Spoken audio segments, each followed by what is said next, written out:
last day of our Advent series.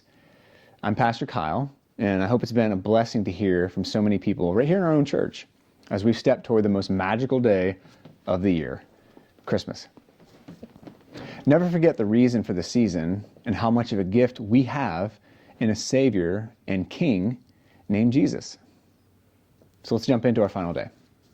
Peace on earth. So Micah, who's an Old Testament prophet and lived a long time before Jesus, he lived in one of the darkest times in Israel's history. He witnessed brutal warfare and widespread suffering, and quite frankly, it was anything but peaceful. Yet Micah, he saw the light ahead. He maintained a positive perspective that allowed him to see beyond the darkness and destruction and know that eventually there would be peace, the peace of God. And Micah predicted the coming of Christ, knowing he would bring peace despite all the darkness. And peace is hard to find, right? Because trouble tears our lives apart, and doubt delivers us up to our fears, and worry can seriously warp our sense of reality.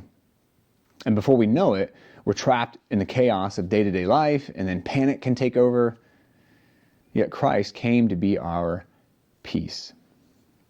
Everything, our hopes, worries, fears, doubts, and dreams are met by him and found in him. He can put our worries to rest, and he can surround us with an everlasting peace that really can calm a raging storm going on in our lives. Christmas is a pretty busy time of year, and it's super easy to get caught up in all the chaos that's going on with the season. But this holiday season, why don't we make some time in our schedules to actually experience the peace that Christ brings? Right? That means setting aside some time with our family that's quiet, and setting, more importantly, some time aside for ourselves to reflect on God's promises and let his peace wash over us. So through the good and the bad, and through the times of tears and laughter, Christ came to be our peace.